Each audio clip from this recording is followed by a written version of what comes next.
Nebbia is a revolutionary showerhead that saves you money by using 45% less water, but with a stream of water that's way more powerful than what you get with other showerheads. To get 15% off, go to nebbia.com/Pakman and use the code Pakman. Within a roughly 24-hour period, the Joe Biden presidency took a major hit with Joe Biden, not Joe Bomber, Joe Biden bombing Syria while appearing to back away from requiring the inclusion of a $15 federal minimum wage in the COVID relief bill that's working its way through Congress. Now, on the minimum wage, the Biden administration has come out and said, we're still committed to that. We might just do it outside of the COVID relief bill. We'll get into that in a moment. But not a good 24 hours for Joe Biden here. On Thursday, Joe Biden launched airstrikes in Syria. Now, why did Joe Biden do this? Well, he explained it, or at least tried to, in a letter to congressional leadership. Joe Biden said the strike was, quote, pursuant to the United States' inherent right of self-defense, as reflected in Article 51 of the United Nations Charter. Biden further explaining that, quote, at my direction on February 25th, U.S. forces conducted a targeted military strike against infrastructure in eastern Syria used by Iran-supported non-state militia groups. Those non-state militia groups were involved in recent attacks against United States and coalition personnel in Iraq, including the February 15 attack in Erbil, Iraq, which wounded one U.S. service member, wounded 4 U.S. contractors, including one critically, and killed one Filipino contractor. However, we are right back to the same issue of a president obtaining authorization for use of military force through Congress. This was an issue with Barack Obama. This was an issue with Donald Trump. This is now an issue with Joe Biden. So there are two things here. First are the particulars of these strikes. This is just the latest of 20 years of American foreign policy all over again since 9/11. They attacked U.S. personnel in Iraq, so we're retaliating. Okay, well, so what's the point here? The point is to send the message that we won't tolerate this. All right. And then what happens next? The attack sours any goodwill that there was to the United States. Nothing improves. We rinse and repeat for another 5 years of the same stuff. So I don't really care to debate whether this particular case, well, there was a service member wounded and 4 contractors and a Filipino killed. And so this was justified because of that attack. To be honest, maybe it was under this completely sort of deranged framework in which we've been operating for the last 20 years. Maybe it was justified in that framework. Maybe it wasn't. The questions are two. Number one, will we ever have a president who actually dislodges the decades-long status quo of repeating things that don't work and just extend the status quo? This obviously isn't going to do that, regardless of your opinion about this particular strike. And then further, we once again get to this issue of an authorization to use military force. This all goes back to resolutions from 2001 and 2002, which were passed to give the president the ability to go after the then President George W. Bush, to go after those who did the September 11th attacks. It was used to go into war with Iraq in 2003, which didn't do the September 11th attacks. But then it has been subsequently used to as the legal justification for a whole bunch of these different strikes, U.S. strikes in Syria, U.S. strikes elsewhere. And presidents always point back to the 2001 AUMF, authorization for the use of military force, as to why they can do it. But can they? Many Democrats say no. When it's a Democrat in office, many Republicans also say no, although they tend to shut their mouths when it's a Republican in the Oval Office doing the same thing. So we can't be hypocrites here. If the AUMF didn't cover Trump stuff in Syria, didn't cover Obama, didn't cover things George W. Bush did outside of the scope of responding to 9/11, it can't cover things that Joe Biden does either. So we just have to pick one. And I believe at this point, 20 years later, the AUMF is definitely no good. So for me, this is beyond any debate about this particular incident, this particular bombing. This is about more of the same once again in these never-ending conflicts. And then, coinciding with the minimum wage disaster, Joe Biden included a $15, coinciding with the Syria stuff is the minimum wage disaster. Joe Biden included a $15 minimum wage in his COVID relief bill. On technical grounds, it's not going to be in the Senate version of the COVID relief bill. Why? The Senate parliamentarian, Elizabeth McDonough, says a $15 minimum wage provision doesn't comply with rules governing what can be done via budget reconciliation. So almost certainly, even though Kamala Harris could overrule that decision by the parliamentarian, the Senate will likely pass a version of COVID relief, not including a $15 minimum wage. It'll go back to the House. The House will have to vote on that, and it will pass without the $15 minimum wage. I don't believe that it's clear that a standalone bill on a $15 minimum wage makes it actually happen. That's increasingly what the Biden administration is pointing to, saying it's too big a step to override the Senate parliamentarian. We are committed to the $15 minimum wage, but we will do it separately. I don't know if that will happen. It's not clear to me that every Democratic senator wants a $15 minimum wage. So overall, not a good 48-hour period for Joe Biden. And we will, of course, be following this week. Republicans know that they didn't suppress enough of the vote in 2020. If they had suppressed enough of the vote in November, Trump would be president right now instead of Joe Biden. So Republicans have launched a nationwide voter suppression effort. It's already underway with 253 different bills in 43 states. Many of these bills premised on false claims that Donald Trump actually won the 2020 election. Now, you have to give them credit. They see the problem and they're trying to fix it. The problem is record voter turnout in November gave the election to Joe Biden. As they see it, too many people voted. So the solution is to prevent people from voting. Now, all of these bills in some way attempt to restrict voting and ballot access. The Brennan Center for Justice has a great analysis on this, and the playbook includes strategies we're familiar with. Make it more difficult to register to vote by banning voter registration. That's automatic. By shortening registration windows. That's one part of the playbook. Purge voters from voter rolls so they believe they're registered, they show up and they're not. You can do that by putting in place looser and looser guidelines for when people can be unregistered and removed from voter rolls. Third part, make voter ID requirements stricter and stricter, which we know disproportionately impacts poorer people. Now, how do they do this? The way you do it, it's almost evil genius. In order to get the voter ID is free, as they say. But in order to get the voter ID, you require more and more documents that you have to bring with you to be given the voter ID. And these are documents which poorer people are less likely to have. People with more housing instability are less likely to have retained. And some of the documents you need to get your free voter ID cost money to get. OK, and they're documents that take time to get when people can't afford to take time off from work to deal with bureaucracy. So that's how you deal with this, quote, problem of too many people voting through voter ID. Another approach is you add elements of voter intimidation to voting. You increase poll watchers, that type of thing. A few examples. Georgia Senate Republicans have introduced a bill that would end no excuse absentee voting entirely, meaning you can't just say, I want to vote absentee because I want to. They restrict the reasons that you can give to vote absentee. Georgia House Republicans have their own sweeping bill, which would reduce the early voting period. Again, just shorten the number of days people can vote. Montana Republicans want to end same-day voter registration.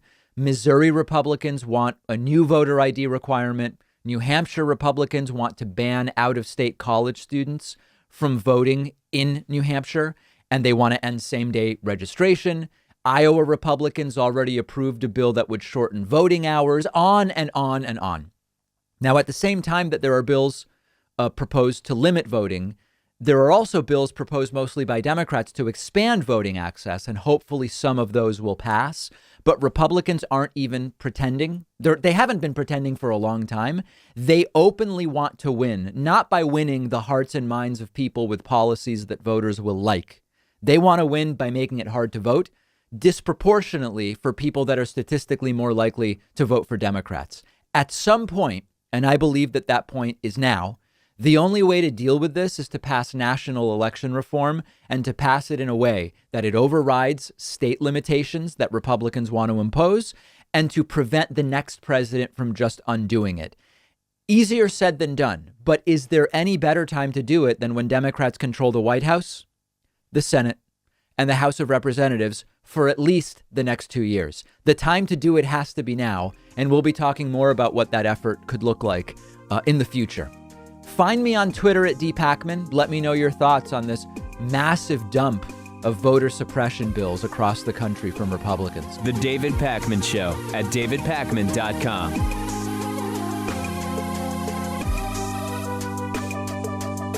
One of our sponsors today is Nebbia, the creator of the world's most innovative showerhead.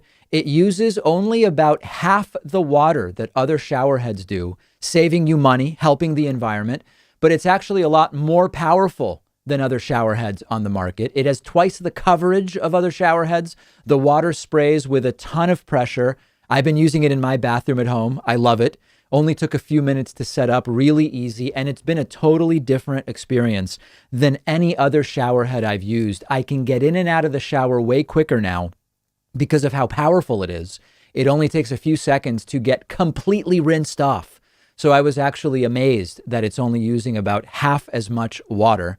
Nebbia also offers a number of shower accessories like shelves and curtains, which match perfectly with the design of the shower head. The shower head starts at just $199, but the first 100 people to go to nebbia.com/Pakman and use code Pakman will get 15% off all Nebbia products.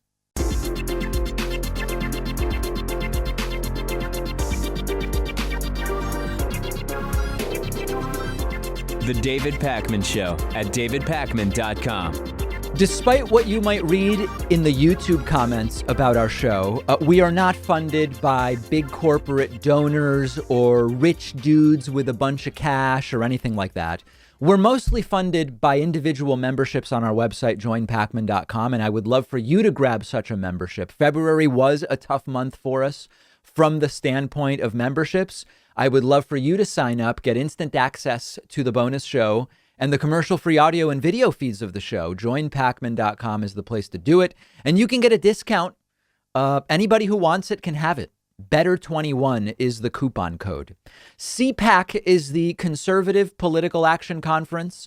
It culminated yesterday in an erratic and delusional crescendo with former President Donald Trump's first speech since leaving office on January 20th.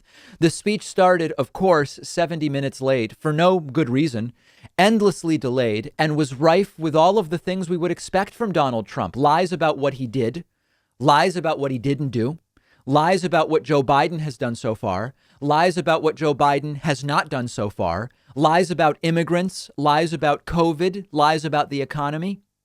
A victimhood complex that would be worthy of a few decades of psychoanalysis. And of course, yes, false claims that Donald Trump actually won the election.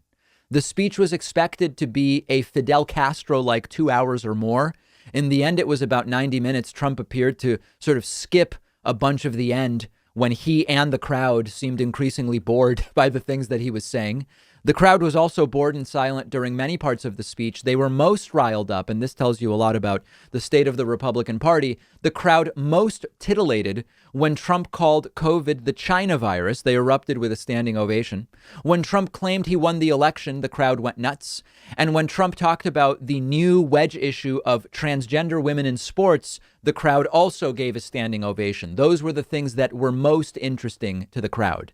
I can't possibly cover the whole speech. I want to touch on some key moments. Donald Trump opened the speech by claiming that his presidency was the most successful in history. Despite losing and becoming one of only 10 one-term presidents, Trump says his was the most successful. To so many wonderful friends, conservatives, and fellow citizens in this room and all across our country, I stand before you today to declare that the incredible journey we begun together, we went through a journey like nobody else. There's never been a journey like it. There's never been a journey so successful.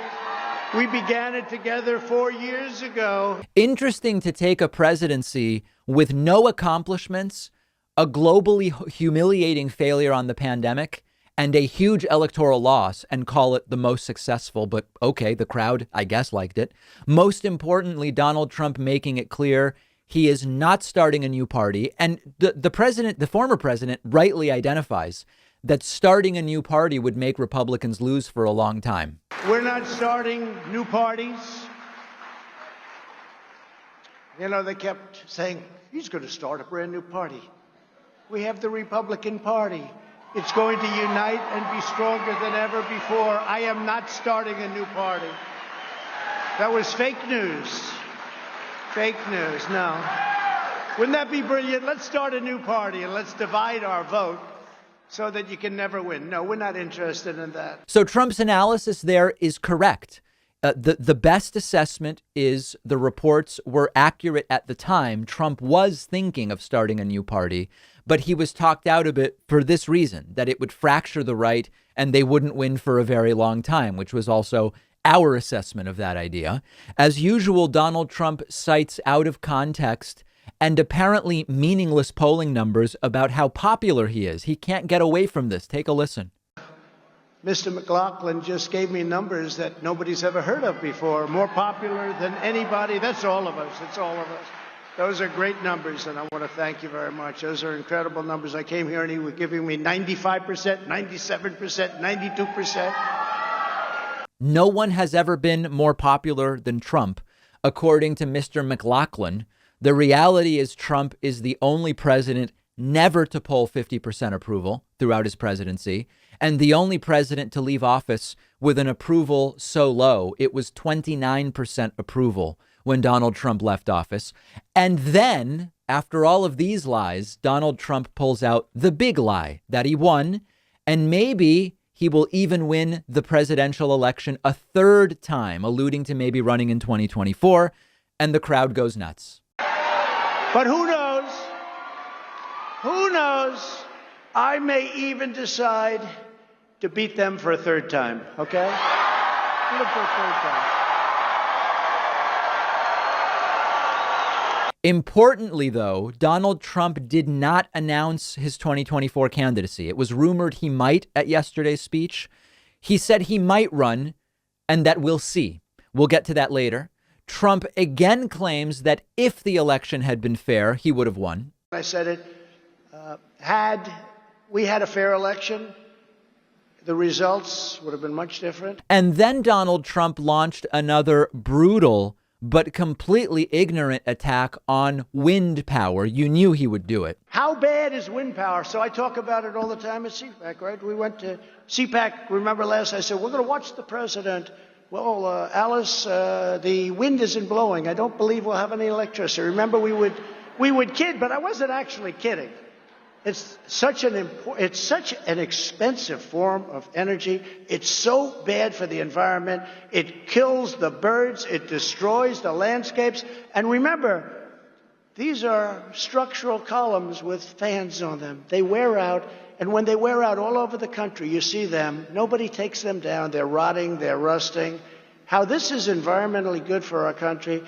And it costs many, many times more than natural gas, which is clean. It costs many more and can fuel our great factories. Wind can't do that. And clearly, Donald Trump understanding nothing about wind power. That's the takeaway. Wind power is bad for the environment, and he says it kills birds. It's not bad for the environment.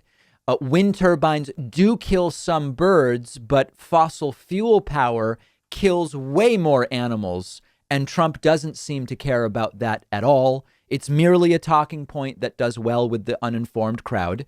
Then Donald Trump again claims he won the election twice and the crowd just loves it. I'm famous for the rest of their lives. We won the election twice. I mean, think about it. Twice. The task for our movement. And then Donald Trump introducing the new wedge issue gets a standing ovation. The issue is trans women in sports. No, I think it's crazy. I think it's just crazy what's happening. We must protect the integrity of women's sports. So important. Have to.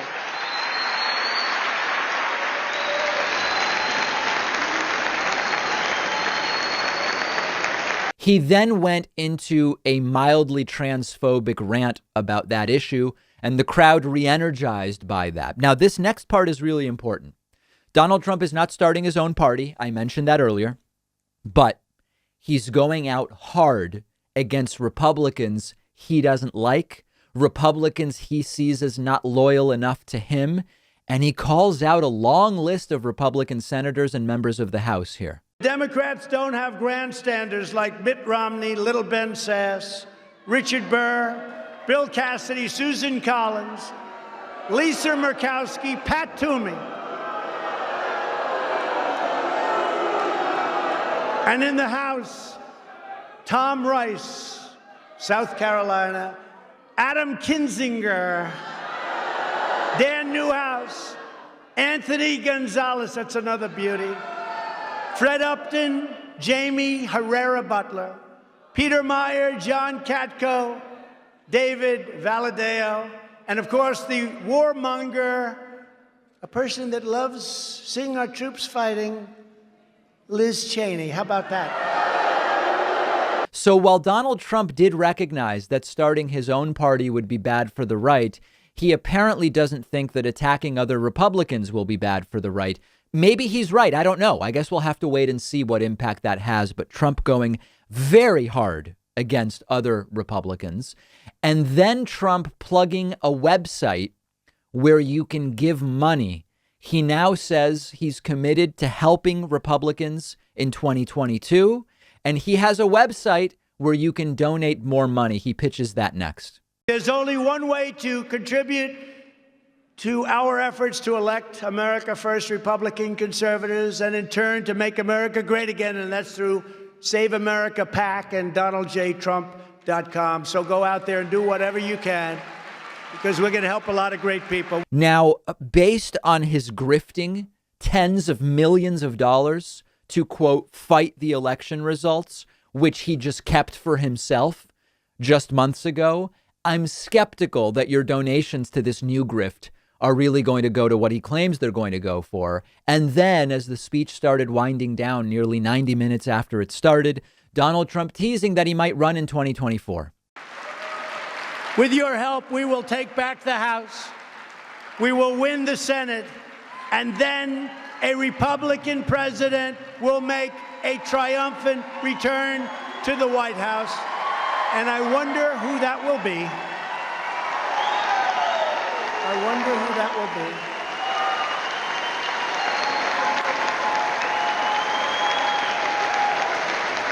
Who will that be? I wonder.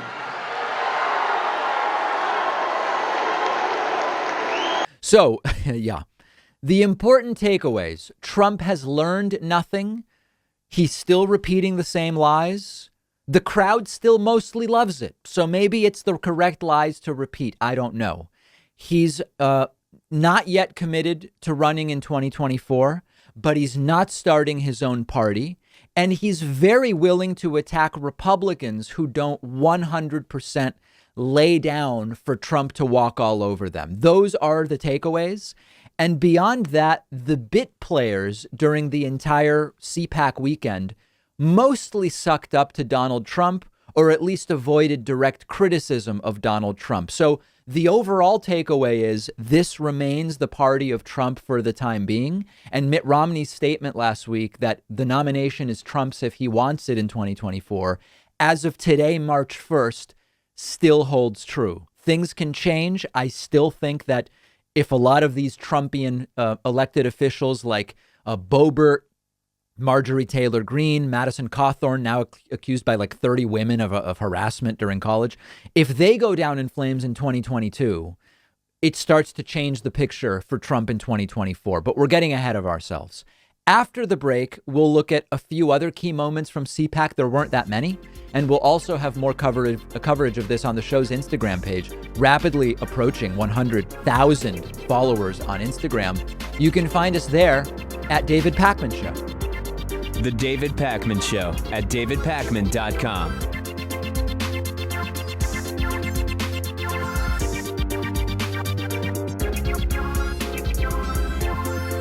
The number one funding source for the David Pakman Show has been and continues to be membership. And membership is not just a feel-good thing. You get access to the world-famous bonus show every single day just for members, as well as commercial-free audio and video feeds of the show day in and day out. You can sign up for membership very, very quickly at joinpakman.com. That's joinpakman.com. If the normal prices strike you as high, by all means use the coupon code BETTER21, all one word, all lowercase. Become a member today.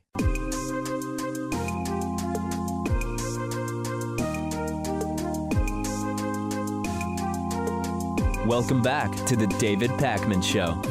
So interestingly enough, there's not actually that much to cover from CPAC, the Conservative Political Action Conference. We covered Donald Trump's speech earlier in the show, and there's only a few other things to say. CPAC, at one point, CPAC really was one of the more important right-wing conferences with many big players from the American right. And this past weekend, CPAC was more like a racist, transphobic, religious Comic-Con than a serious gathering. And I don't even want to insult Comic-Con. Like, comparing CPAC to Comic-Con, Comic-Con has a lot of really interesting things. Comic-Con has lots of great sci-fi writers and a lot of interesting things. I think I would learn a lot more, actually, by going to Comic-Con than I would from CPAC. So I'll put it a different way.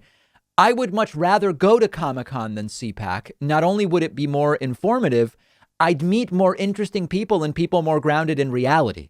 In any case, Comic-Con sort of analogies aside, one of the notable speeches was Ted Cruz. Ted Cruz is the now very much beleaguered senator who recently had to cut his Cancun vacation short because it exploded into a public relations nightmare when he fled to Mexico with his family as his own constituents in Texas were without power, sometimes without heat, struggling even to get food. Water had to be boiled many times with electricity they didn't have. Ted Cruz went to Cancun.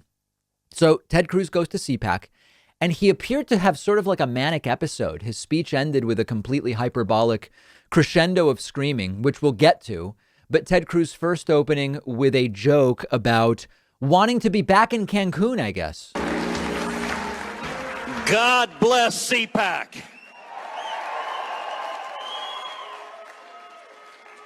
I gotta say, Orlando is awesome. It's not as nice as Cancun.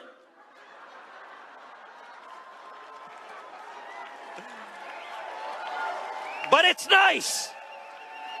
So really well-crafted comedy by the Republican senator, really a wordsmith and public speaking expert, as you can see. Then he ridiculously went after Senator Bernie Sanders and Congresswoman Alexandria Ocasio-Cortez. We're actually going to come back to the AOC part a little bit later, but take a look. Bernie is wearing mittens. And AOC is telling us she was murdered.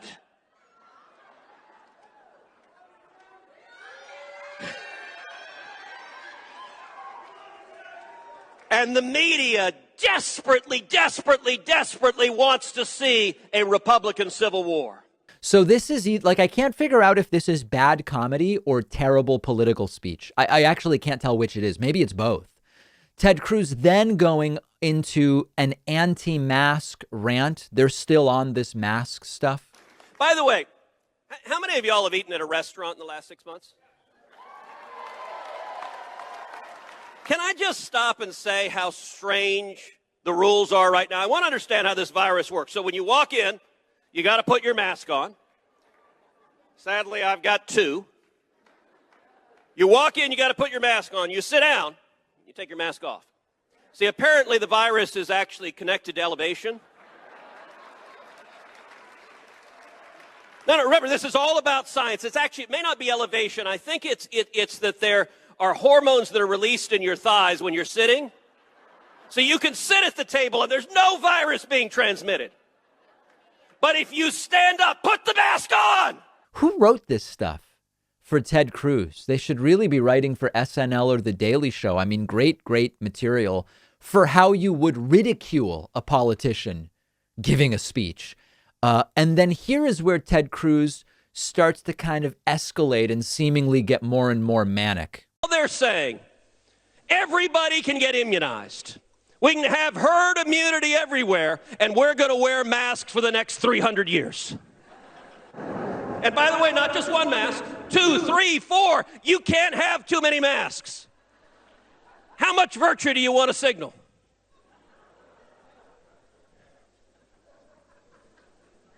This is just dumb.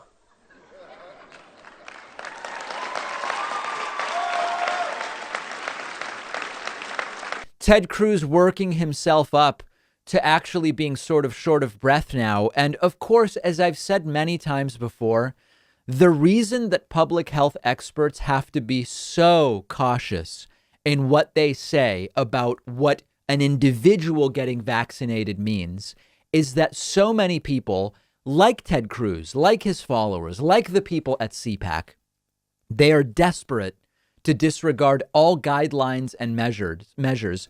Oh, one person got vaccinated. Let's hold a 50-person indoor party.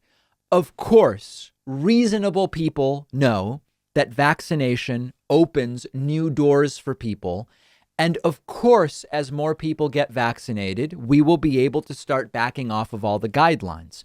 But because of people like Ted Cruz spreading disinformation that we never needed masks and all of this stuff all along was bogus, public health experts have to say, just because you got vaccinated, don't go nuts. Just because 5% of the population has had 2 doses, or whatever the number is, I'm not caught up, we'll have a report tomorrow, doesn't mean everything can be disregarded. Ted Cruz now is and I've seen, unfortunately, Facebook friends posting this too. If the vaccines change nothing, why would I get a vaccine? And of course, as we talked about last week in our segment about vaccine alarmism, that's not the case. But the reason people have to continue being so careful with what they say from a public health standpoint is because of people like Ted Cruz. Okay, I'll interrupt this rant and do more of it tomorrow. Then here's the absolute end to Ted Cruz's speech, screaming at the top of his lungs and really appearing to lose it. In the immortal words of William Wallace, freedom! So that's a senator, one of 100 senators in the collegial and storied legislative body that is the United States government, the United States Senate within the United States government, screaming at the top of his lungs, quoting Mel Gibson in Braveheart as an apparently defiant and principled stand against wearing a mask during a pandemic. This was one of the highlights of CPAC, if you can imagine. Most of the rest of it, not even worth covering. But one theme that we did see throughout CPAC is the inability to accept that Donald Trump lost, and I want to talk about that next. CPAC was mostly worthless. The second day was a complete throwaway. Nothing worth covering happened on the second day, Saturday, which is good because I was in bed with a fever from my second coronavirus vaccine dose. I wouldn't have been able to cover any of it anyway. Fortunately, in a sense, there was nothing worth covering. But one theme that sort of wound its way throughout Friday and Saturday and Sunday is that CPAC attendees were unwilling to accept that Donald Trump lost. We are just a few days short of December, January, February, March. We're days from being 4 months beyond the election, which Joe Biden easily won, more easily than the margin by which Trump won in 2016. And CPAC speakers, I guess because they're still sort of kowtowing to Trump, placating Trump, will not admit that Trump simply lost. Let's go through some examples. Here is Tom Fitton from Judicial Watch. This is one bizarre guy with some kooky ideas saying Trump had the votes on election day, but vote totals changed as ballots were counted. Can you imagine? Take a listen. On election day, President Trump had the votes to win the presidency.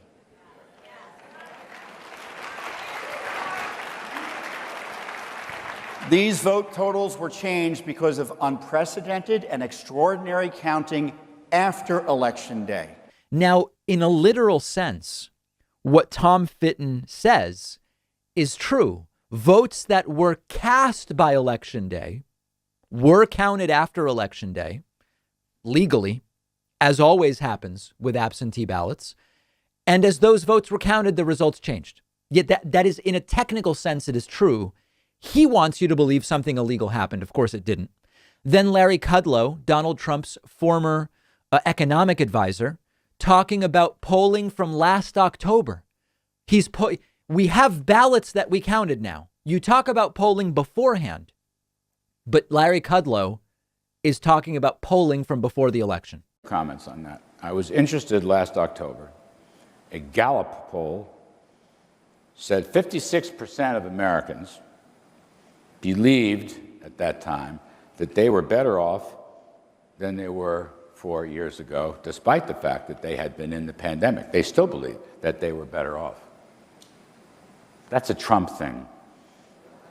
That's a Trump thing.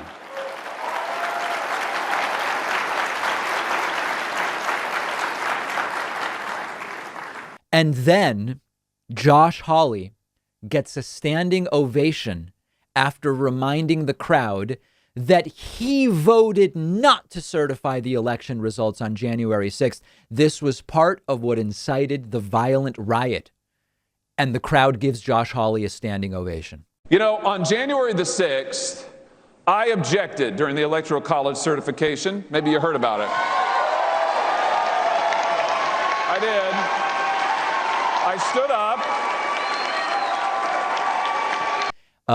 I guess the crowd believes that they are being principled in some way by giving Josh Hawley this standing ovation for an action, Hawley's action, much like Ted Cruz and others, that melded with Rudy Giuliani's trial by combat thing and all this other stuff. And of course, Trump's speech saying, let's go to the Capitol, and led to a riot, the crowd cheering it. Then Matt Schlapp, who runs the American Conservative Union, that's the organization that organizes CPAC, saying that what happened in November, it was an unconstitutional power grab. In leaving CPAC, it would be do all you can to any member that we have any influence over to explain to them that it's unacceptable to have this unconstitutional power grab on elections, so that what we saw this election will be what you will see every single election. And we have to fight it. Now, it wasn't an unconstitutional power grab. It was that Joe Biden won. They still can't accept it. And why should they? Trump still hasn't accepted that Hillary got more votes than him in 2016. It's been 5 years and Trump doesn't accept those results. So of course they're not going to accept the results from almost 4 months ago. Since they think they won, they won't be changing their strategy either. And here's House Minority Leader, gives me great pleasure to say Minority Leader, Kevin McCarthy, laying out the plan. Listen, we're going to continue to do exactly what we did in the last election. Okay. I mean, if you think you won, I guess you do the same thing. And they are also, as we talked about earlier in the show, planning to suppress more votes. They're already scheming to do it. We gave you a report earlier in the show about 253 different bills and measures to suppress voting across 43 states. Republicans believe they won, I guess. Certainly they don't want to change their strategy, but they didn't suppress enough votes, and that's what they're going to try to do. Now, one last hilarious moment. This is my favorite. Right Side Broadcasting is one of these online-based right-wing channels. I don't think they're as big as Newsmax and OAN, but they're big enough that they're worried about getting sued. And CPAC was rife with anti-science discussions related to COVID and rife with anti-fact discussions related to the election. Right Side Broadcasting, during a CPAC panel discussion about the election, cut away to read one of the funniest disclaimers I've ever heard to try to protect themselves from legal liability. 3 different states, 42,000 votes, 45,000 votes, something like that, and we would have had an electoral college vote of 269 to 269. There's a lot of sensitive topics that are being talked about right now. We want everyone to do your own research in regards to what they're talking about in this discussion right now, anything with the election or anything like that. So it's important to do your own research. I know there's several outlets here that are able to completely broadcast all of this content for you with any disclaimer at all, but unfortunately here at Right Side Broadcasting, we must jump in here and put a small disclosure that we want you to do your own research, and it's very important that you do that. Yeah, absolutely. Just quickly, although we are broadcasting these speakers, we want to provide you with that. It does not mean that we necessarily believe or support all of their beliefs of every single speaker talking today, so make sure that you research everything. You talk to your healthcare physicians, whether it's regarding COVID or medical information, and if it's election related, just look it up. Look everything up, and we are just not endorsing any speakers for the event. Again, we are simply broadcasting these speakers. Talk to your healthcare physicians.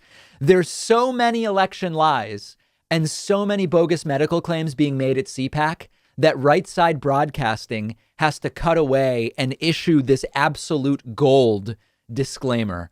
And at one point, they also they interrupted Mike Lindell from My Pillow during an interview. I'm not even going to play it because it's so stupid, but they interrupted and said, we have to be really careful, Mike, because we could lose our entire thing. And Mike Lindell said, oh, you can find that clip if you want like an extra bonus clip.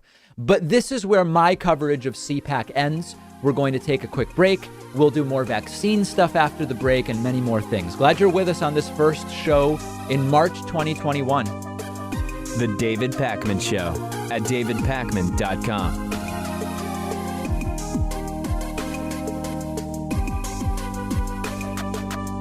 The David Pakman Show is audience-supported media, and you can contribute any amount you want on Patreon, as little as $1 per month. Plus, you can get the daily bonus show, world famous at this point, and the daily commercial-free TV show by making those pledges at patreon.com/David Pakman Show. This is audience-supported media. We depend on the support of our viewers and listeners. Whether you listen to the podcast, watch on YouTube, or watch us on TV, or even listen on the radio, patreon.com/David Pakman Show. The David Pakman Show at davidpakman.com. So last week I did a segment that I received a ton of positive feedback about, and it generated some really good discussions about deprogramming cultists and those who have been brainwashed by disinformation. As a reminder, the YouTube video was called "I Confronted an Anti-Vaxxer. It Didn't Go Well. And in that video, I chronicled an email exchange I had with a COVID anti-vaccine person who emailed me saying that I was being paid to promote vaccines, which aren't really vaccines and which don't work anyway and which are killing people. And when I asked her for the sources for that information, she ran away and provided nothing. Well, this segment, aside from being instructive in itself, also generated a ton of responses from even more anti-vaccine people, all coming out of the woodwork to attack me, all equally uninformed, all sending me even more outrageous emails. It was like cascading anti-vax inbox explosions. So because people found last week's clip so interesting, I chose just one. I mean, I can't respond to all these. I chose one of the subsequent emails to respond to, and I'll show you how that one went. And it's basically just as bad. All right. The follow-up, I got an email from a woman named Brittany who wrote to me responding to my email exchange from last week with Amy saying, quote, "How can you promote these unsafe vaccines? I'm sure you heard of the nurse who fainted after getting her COVID vaccine, and then they tried to replace her after she died because of it." Brittany sends me a link to a website called lisahumanelife.wordpress.com, which is some kind of poorly formatted blog, which claims that the nurse who fainted after getting the vaccine is actually dead and has been replaced by a lookalike, but a poor enough lookalike that I guess Brittany can tell it's not actually the same person.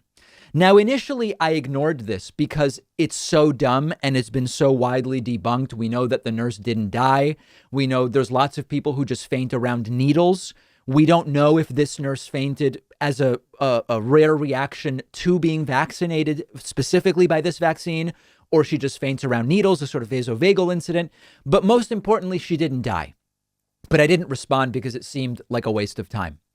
But Brittany was not to be ignored. Brittany was persistent, and she followed up, emailing me again saying, I sent you proof about the vaccines causing deaths. I haven't heard back. So I assume either you haven't had time to look at it, or just like everyone else, you don't want the truth. Fraud is a serious thing, and that's what all this is. So I don't understand why things are being covered up. It will all come out in court, so I don't know what else to say. Just that at least if you took time to read this, thanks for your time. So now I did write back, since Brittany really seems to want an answer. I wrote back to Brittany and I said, that nurse didn't die. None of your links were reputable. Here is a reputable source, Reuters. And I link Brittany to a Reuters article which reports, including naming the nurse and citing actual statements from people on the record, the nurse who fainted after COVID-19 vaccine did not die. Catholic Health Initiative's Memorial Hospital in Chattanooga, Tennessee, where nurse manager Tiffany Dover works, confirmed to Reuters that she is well. To which our friend Brittany wrote, remember, Brittany first was saying, the fact that you're not responding, it's because clearly what I sent you is true. The nurse died. I write Brittany back and explain to her what actually is going on. And Brittany writes back and without addressing the facts says simply, quote, I don't understand how you could cover for these people. You know the proof is solid, but that's on you.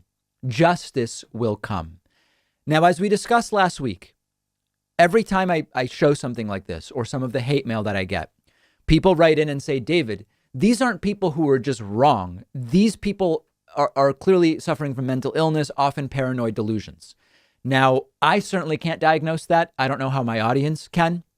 But the mental illness component in general is something that can't be ignored.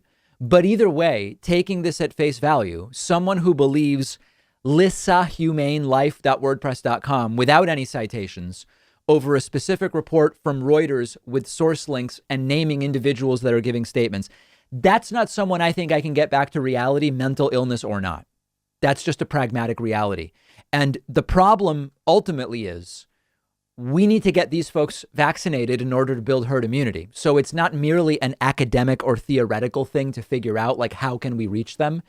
If they all don't, depending on how many of them they are, and based on the herd immunity numbers we're looking at right now, requirements that we're looking at now, at least some of these folks are going to have to get vaccinated for us to really achieve herd immunity. That's my only concern. You know, saying this person is just nuts, or this is a bad person, or this is a liar, or this is someone who's mentally ill.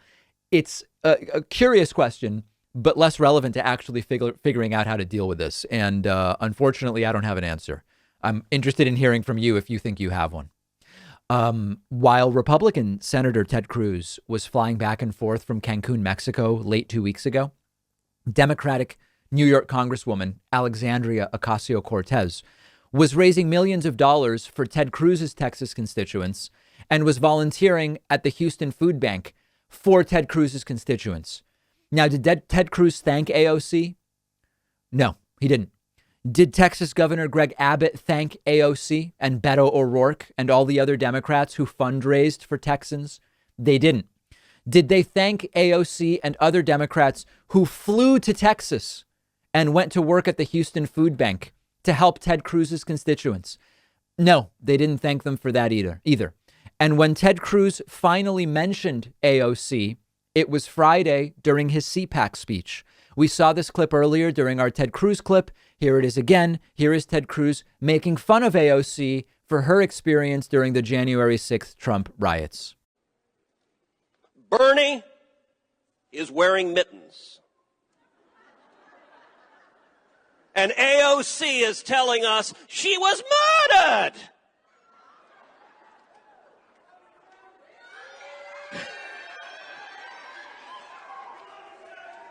And the media desperately wants to see a Republican civil war. Now, what is Ted Cruz even talking about, aside from just being a disgusting human being? Ted Cruz is referring to the Twitter exchange in which AOC had tweeted that, quote, there must, or not quote, she tweeted that there must be an investigation of Robinhood for their role in the GameStop fiasco. And Ted Cruz retweeted AOC saying, fully agree.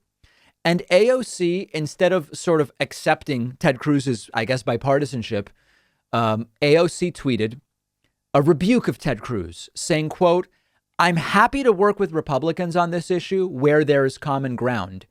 But you almost had me murdered 3 weeks ago, so you can sit this one out. Happy to work with almost any other Republicans that aren't trying to get me killed. In the meantime, if you want to help, you can resign. Now, some people loved this response from AOC, saying it's AOC standing by her principles, regardless of whether on this one issue Ted Cruz agrees with her.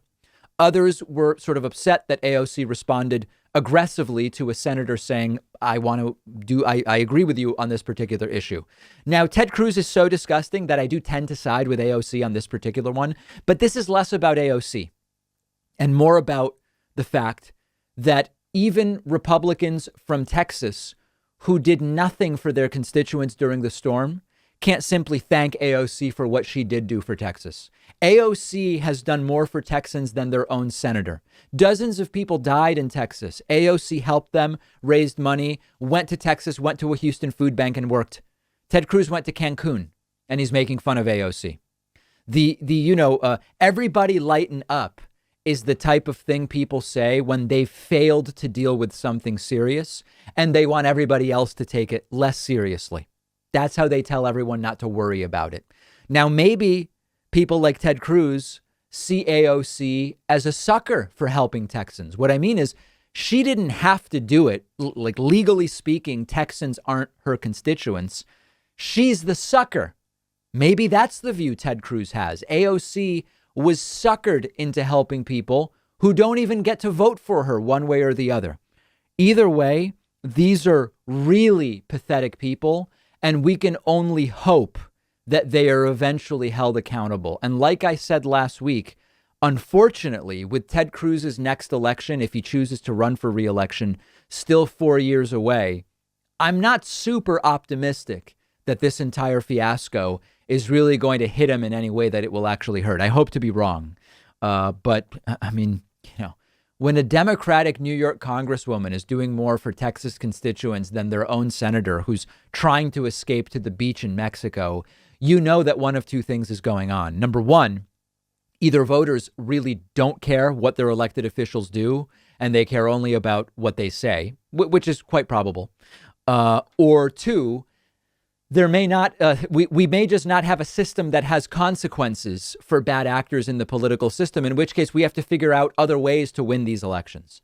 Probably some combination of the two.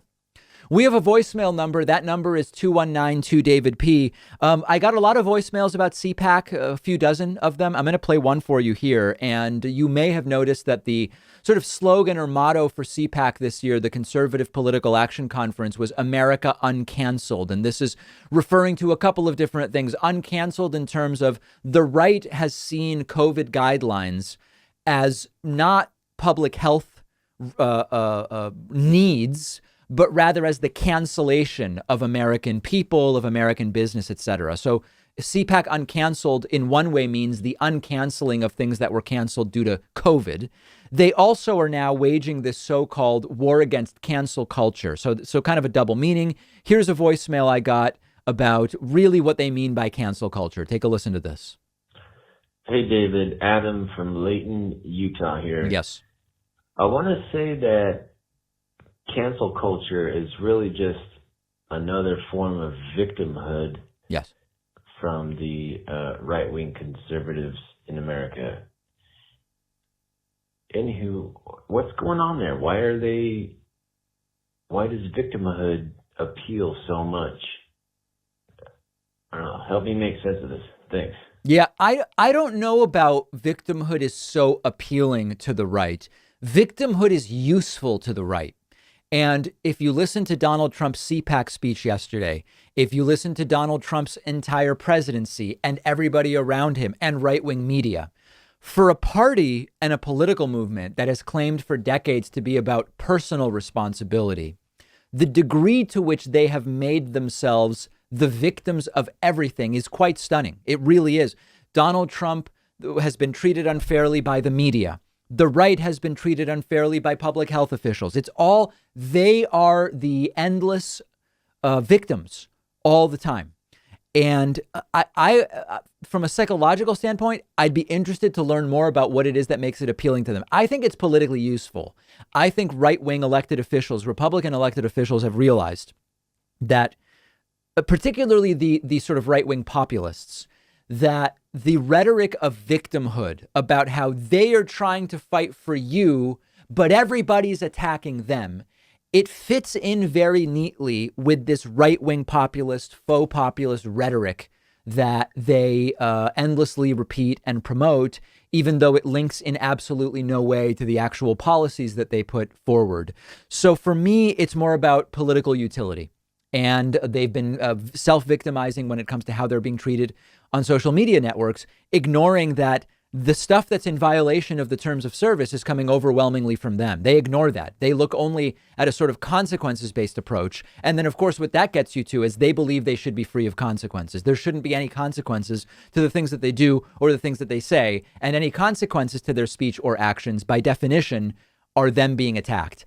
This, unfortunately, because this has worked so well at building this very strange political coalition that now exists on the right, because it's worked well, I expect it to stay for a long time.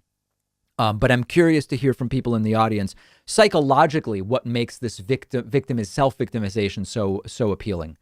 Is there something beyond just its utility that makes it appealing? We have a great bonus show for you today. Speaking of cancel culture, we will talk about the latest weapon in the culture wars, Mr. Potato Head. Yeah. We'll also talk about some very interesting new studies relating to dreams and the meaning and significance of dreams and utility. And also, we will talk about the doctor fired after giving away expiring doses of the COVID vaccine. I got what I call a trash vaccine. I rescued a dose from the trash by being on an on-call list. I got my second dose Friday. A doctor was fired for making use of those about to be in the trash vaccines. We will talk about all of those stories and more on today's bonus show. Get instant access by becoming a member at joinpakman.com.